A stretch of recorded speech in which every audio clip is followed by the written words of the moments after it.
তো এখন হচ্ছে আমরা যেটা করব সেটা হচ্ছে রিটেনের প্রিপারেশন নিয়ে একটু পড়ার চেষ্টা করব, আর মেনলি এনজেভার থেকে যে কোশ্চেন অ্যান্সারগুলো সেগুলোই হলো বুঝে বুঝে পড়ার ট্রাই করব।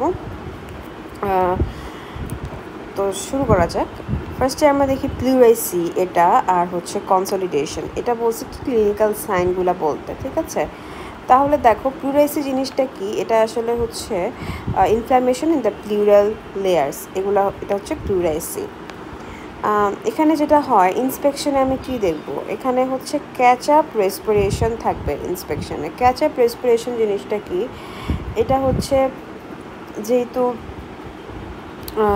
ইনফ্ল্যামেশন হচ্ছে প্লুরাতে, দ্যাটস ওয়াই একটা পেইন হচ্ছে। এই পেইনের কারণে কিন্তু পেশেন্ট ডিপ ব্রেথ নিতে পারছে না, তো সে শ্যালো ব্রেথ নিচ্ছে, তো সেটাকেই বলা হয়ে থাকে হচ্ছে ক্যাচ আপ রেসপিরেশন। শ্যালো এবং র্যাপিড একটা ব্রেদিং নিচ্ছে।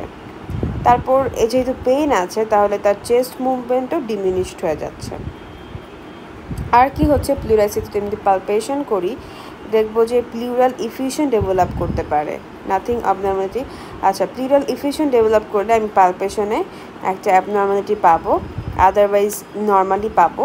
প্লুরাল ইফিউশন বলতে এখানে বুঝিয়েছে যে যদি লিকুইড এখানে জমা হয় আর কি, ইনফ্লামেশন থেকে, প্লুরাইসি থেকে আলটিমেটলি যদি প্লুরাল ইফিউশন ডেভেলপ করে, ফ্লুইড জমা হয়, ঠিক আছে? তারপর দেখো যে নাথিং অ্যাবনর্মাল। আচ্ছা, palpation changes only if fluid accumulates, যদি তোমার ফ্লুইড অ্যাকুমুলেট করে তাহলে কেবলমাত্র হচ্ছে পালপেশনে অ্যাবনর্মালিটি দেখা যাবে। এবার আমরা পারকাশনে আসি। পারকাশনের ক্ষেত্রে দেখবো যে এটাও সেম, যে প্লুরাল ইফিউশন হলেই কেবলমাত্র পারকাশনে আমরা অ্যাবনর্মালিটি পাবো, যেখানে একটা স্টোনি ডালনেস পাওয়া যাবে পারকাশনে প্লুরাল ইফিউশনে হলে। অ্যান্ড অসকালটেশনে আমি একটা শব্দ পাবো, সেটা হচ্ছে প্লিউরাল রাব পাবো। এটা কি, এটা হচ্ছে যেহেতু প্লিউরা দুটা ইনফ্ল্যামড হয়ে গেছে, দ্যাটস ওয়াই এই প্লিউরাল সারফেসগুলো একটা আরেকটার উপরে হচ্ছে রাবিংয়ের একটা শব্দ করবে, ঠিক আছে? Due to inflamed pleural surface rubbing together, একটা আরেকটার উপরে যেহেতু রাব করছে সে কারণে একটা প্লিউরাল রাবের শব্দ পাওয়া যাবে। এবার আমরা আসি clinical science of the consolidation. এটা কি, এখানে আমরা কি দেখতে পারবো, কনসলিডেশন তো মানে হচ্ছে দেখো সলিডিফিকেশন অফ লাং টিস্যু, ঠিক আছে? লাং টিস্যুর বিভিন্ন জায়গায় সলিডিফিকেশন হবে, তার কারণে কি হবে, অ্যালভিওলিগুলো এক্সুডেট, তারপর পাস, এরপর ফ্লুইড, হ্যাঁ এগুলা দিয়ে জমে যাবে, এগুলা দিয়ে হচ্ছে ফিল হয়ে যাবে। এখন আমি যদি ইন্সপেকশনে দেখি যে দেখো যেহেতু আমাদের অ্যালভিওলিগুলো গ্যাসিয়াস এক্সচেঞ্জ ইম্পেয়ার্ড হচ্ছে, দ্যাটস ওয়াই বডি কী করবে, এটা কম্পেনসেশনের জন্য রেসপিরেটরি রেটটা বাড়িয়ে দেবে। তারপর দেখবো সেন্ট্রাল সায়ানোসিস থাকবে, যেমন যদি ইম্পেয়ার, যেহেতু অক্সিজেন ডিফিউশনটা ইম্পেয়ার হচ্ছে, দ্যাটস ওয়াই কিন্তু একটা সেন্ট্রাল সায়ানোসিস ডেভেলপ করবে, আমরা ইন্সপেকশনে দেখবো। আর পালপেশনে কি দেখবো, reduce chest expansion on affected side. এটা কি, এটা হচ্ছে দেখো যে যেই লাংটার কনসলিডেশন হয়েছে সেই লাংটা কিন্তু ইজিলি এক্সপ্যান্ড করতে পারবে না, কজ অ্যালভিওলিতে হচ্ছে পাস এক্সুডেট এগুলো জমে আছে, প্লাস লাংয়ের টিস্যুতে একটা সলিডিফিকেশন হয়ে আছে, তো এই লাংটা প্রপারলি এক্সপ্যান্ড করতে পারছে না, তাহলে হচ্ছে চেস্ট এক্সপানশনটা কমে যাবে এবং ভোকাল ফ্রেমিটাসটা বেড়ে যাবে। কারণ হচ্ছে দেখা যাচ্ছে যে আমরা এয়ারের থেকে হচ্ছে সলিডে কিন্তু ইজিলি ভাইব্রেশন ট্রান্সমিট হয়। ভোকাল ফ্রেমাটাস বলতে তো আমরা পড়ে এসেছি ওয়ার্ডে যে শব্দটা কতখানি আসছে, ভাইব্রেশনটা কতখানি আমরা ফিল করতে পারছি, সেটা ভোকাল ফ্রেমিটাস। এখন রেইজড টেম্পারেচার, এটা কি, এটা হচ্ছে ইনফেকশনের কারণে একটা রেইজ টেম্পারেচার হতে পারে, যেমন নিউমোনিয়ার সময় হতে পারে ইনফেকশনের একটা সাইন টেম্পারেচার হিসেবে। পারকাশন হচ্ছে ডাল ওভার এফেক্টেড এরিয়া। পারকাশন অবশ্যই রেজোনেন্ট হবে না, এটা ডাল হবে, কজ এখানে যেহেতু সলিডিফিকেশন হয়েছে লাঙের, তো দ্যাটস ওয়াই দেখা যাচ্ছে যে এই জায়গাটা ডাল হয়ে গেছে। অ্যান্ড পারকাশন আমরা একটা ডাল শব্দ পাবো। অসকালটেশনে আমরা কি পাবো, অসকালটেশন কিন্তু ব্রেথ আমরা যদি দেখি যে ব্রঙ্কিয়াল ব্রেথ সাউন্ড আমরা নর্মালি যেটা দেখবো সেটা হচ্ছে ভেসিকুলার থাকে, বা যদি কনসলিডেশন হয় এবং তখন হচ্ছে হাই পিচ একটা ব্রঙ্কিয়াল ব্রেথ সাউন্ড পাওয়া যাবে।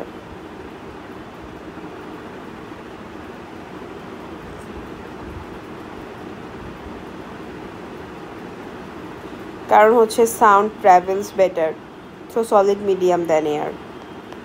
তো increase vocal resonance over affected area, সেই একই কথা। আর প্লিউরাল রাব, যেটা যদি প্লিউরাইসি থাকে মানে প্লিউরাতে যদি ইনফ্ল্যামেশন থাকে তাহলে এই দুটা ইনফ্ল্যাম সারফেস যখন একটার সাথে রাব করবে তখন একটা প্লিউরাল রাব আমরা পাবো। আচ্ছা, এবার আমরা ইনভেস্টিগেশনে যদি একটু ঢুকি যে কী কী ইনভেস্টিগেশন আছে, লাংয়ের ফাংশনাল টেস্টের কী কী ইনফরমেশন আছে। একটা হচ্ছে যে টেস্ট ফর আমরা দেখব ভেন্টিলেটরি ফাংশন,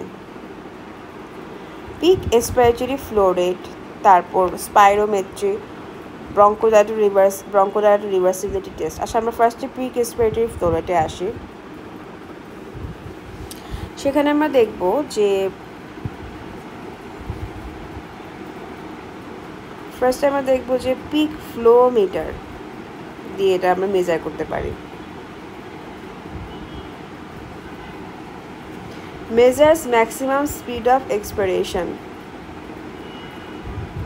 আচ্ছা, তো এটা হচ্ছে এক্সপাইরেটরি ফ্লো রেট বলতে যে পিক এক্সপাইরেটরি, পিক বলতে সর্বোচ্চ আর এক্সপাইরেটরি, তো বোঝাচ্ছে যে এক্সপাইরেশনের জন্য যে ম্যাক্সিমাম স্পিডটা সেটা মেজার করা হয় পিক এক্সপাইরেটরি ফ্লো রেট দিয়ে। এবং এটা হচ্ছে অবশ্যই লো থাকবে। কিসে থাকবে লো থাকবে বলতো? অ্যাজমার ক্ষেত্রে লো থাকতে পারে। তারপর যদি সিওপিডি থাকে পেশেন্টে তাহলে কিন্তু পিক এক্সপাইরেটরি ফ্লো রেটটা লো হবে। আমরা স্পাইরোমেট্রিতে আসি। এখানে কি আসে? ভাইটাল ক্যাপাসিটির কথা বলেছে, force expiratory volume in first সেকেন্ডের কথা বলেছে, ফোর্স ভাইটাল ক্যাপাসিটি।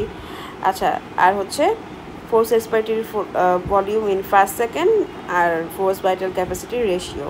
তো ভাইটাল ক্যাপাসিটি কি, এগুলো আমরা ফিজিওলজিতে পড়ে এসেছি, তাও একটু রিভিশন যদি আমি দিতে চাই যে ভাইটাল ক্যাপাসিটিটা হচ্ছে maximum volume of air that can be exhaled after inspiration.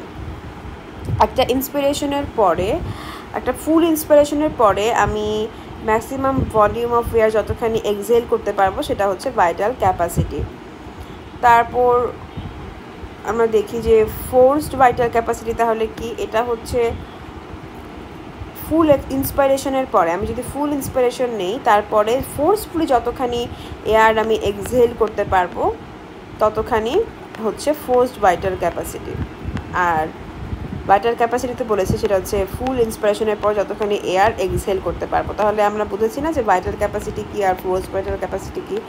এবার আসি force expiratory volume in first second. এটা কি? Volume of air exhaled in first second of force expiration. আমি যে ফোর্সড এক্সপিরেশনটা করলাম, যেহেতু এখানে ফোর্স দেখা তাহলে এক্সপিরেশন ফোর্সফুলি হবে, এবং এটা ফার্স্ট সেকেন্ডে কতখানি এয়ার বের হয়েছে সেটা হচ্ছে ফোর্সড এক্সপাইরেটরি ভলিউম ইন 1 সেকেন্ড। তারপরে আমরা দেখতে পাচ্ছি যে এখানে একটা রেশিও আছে যে force expiratory volume in first second divide by force vital capacity. এই রেশিওটা সম্পর্কে আমাদের জানতে হবে যে এই রেশিওটা হচ্ছে আমরা মেজার করব স্পাইরোমেট্রি দিয়ে। এবং এটা কেন মেজার করব? আমরা আগেই বলেছি যে force expiratory volume in first second, এটা মানে কি?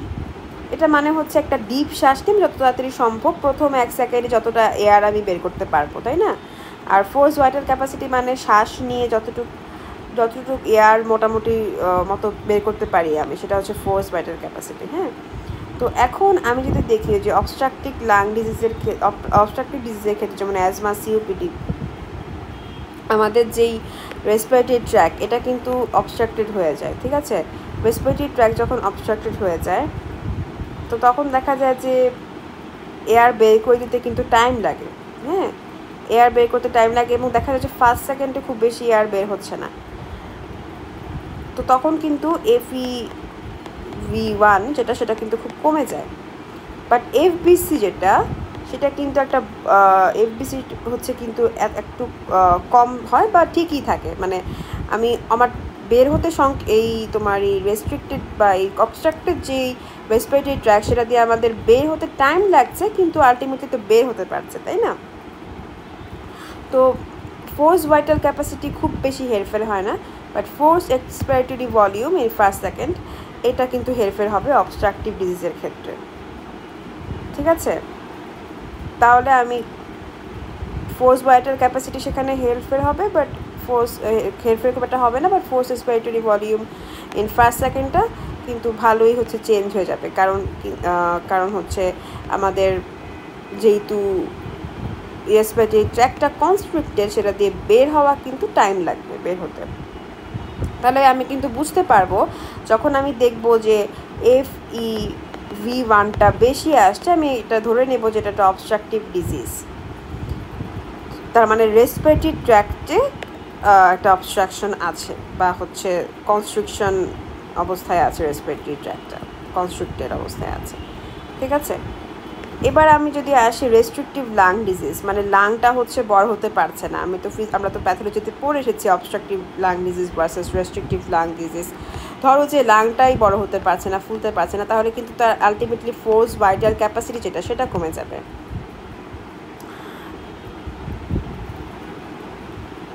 এয়ার হচ্ছে কম যাওয়া আসা করবে, তাই না? লাংটা বড় হতে পারছে না, তাই এয়ার কম আসে আর কম যাবে, মানে হচ্ছে FEV1ও এটা কম, আবার FVCও কম, দুটোই একসাথে কমে যাবে।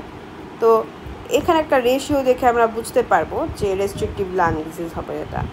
বাট FVC যেটা হচ্ছে তোমার অবস্ট্রাকটিভ লাং ডিজিজ, সেখানে শুধু FEV1 বাড়াতে আমি একটু পার্থক্য করতে পারবো যে এটা কি অবস্ট্রাকটিভ লাং ডিজিজ হয়েছে নাকি রেস্ট্রিকটিভ লাং ডিজিজ হয়েছে। তো বোঝা গেছে আশা করি। তার মানে আমি হচ্ছে এটা হচ্ছে আমার FEV1 আর বাই FVC, এটা হচ্ছে রেশিওটা হিসাব করার প্রয়োজনীয়তা। এবার আমরা যদি আসি যে ব্রঙ্কোডায়ালাটার রিভার্সিবিলিটি টেস্ট, এই জিনিসটা কি? এটা হচ্ছে to see if any airway can be reversed which helps differentiate asthma from COPD। এখন আমার যদি অ্যাজমা হয়, আমি যদি ব্রঙ্কোডায়ালেটর দেই, তাহলে কিন্তু এটা একটা রিভার্সিবল স্টেট, তাই না? আমার অ্যাজমাতে ব্রঙ্কোডায়ালেটর রেসপন্স করবে, ঠিক আছে? তাইলে হচ্ছে তোমার অ্যাজমা হলে ব্রঙ্কোডায়ালেটর ভালো কাজ করবে এবং এটা আমাদেরকে ব্রঙ্কোডায়ালেশন করে দেবে, তাই না? বাট যদি COPD হয়, এটা কিন্তু ইরিভার্সিবল। COPD কিন্তু ব্রঙ্কোডায়ালেটর দিয়ে রিভার্স করা যাবে না। তো এভাবে কিন্তু আমি অ্যাজমা আর COPDর মধ্যে পার্থক্য করতে পারবো ব্রঙ্কোডায়ালেটর রিভার্সিবিলিটি টেস্ট দিয়ে। আচ্ছা, এবার আমরা আসি আদার ভেন্টিলেটরি ফাংশন যেটা, সেটা কি? এখানে আমরা দেখবো লাং ভলিউম দেখতে পারি, ফ্লো ভলিউম লুপ দেখতে পারি, প্রেশার ভলিউম লুপস দেখতে পারি, তারপর গ্যাস ট্রান্সফার ফ্যাক্টর দেখতে পারি। লাং ভলিউম কেন দেখব?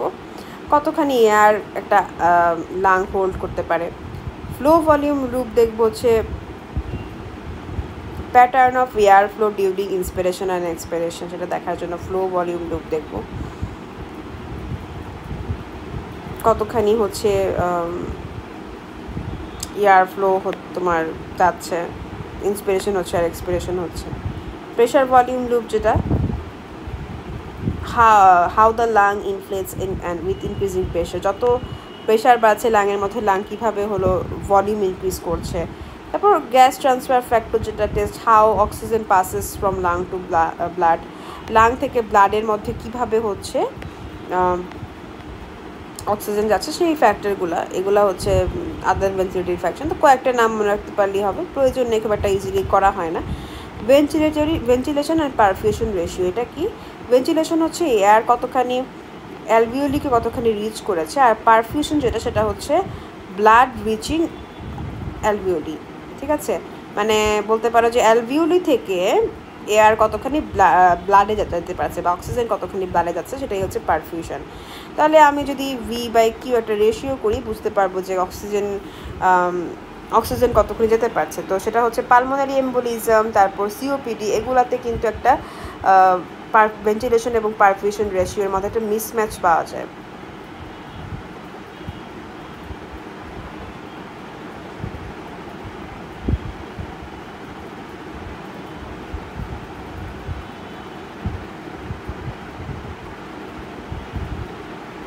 তো তারপর দেখবো যে ব্লাড গ্যাস অ্যানালাইসিস, এটা কি partial pressure of oxygen, partial pressure of carbon dioxide আর ব্লাড পিএইচ বের করি। এই তো এটাই হচ্ছে লাং টেস্ট। লাং টেস্ট দিয়ে আমরা মেইনলি যেটা করি সেটা হচ্ছে রেসপিরেটরি সিস্টেমের একটা ফাংশনাল স্ট্যাটাস অ্যাসেস করি। তারপর হচ্ছে তো তার মাধ্যমে হচ্ছে ইজিলি আমি ডায়াগনোসিস করতে পারবো, ফাংশনাল ইম্পায়ারমেন্টটা বুঝতে পারবো আর ট্রিটমেন্ট মনিটর করতে পারবো, এটাই আর কি। এবার আমি এই যে ছকটাতে আসি, এটা হচ্ছে লাং ফাংশনাল টেস্টের। এটা হচ্ছে what are the significance of the lung functional test, মানে কোথায় দেখবো যে কোন টেস্টে আমি asthma, chronic bronchitis, emphysema, pulmonary fibrosis এগুলো পার্থক্য করতে পারবো।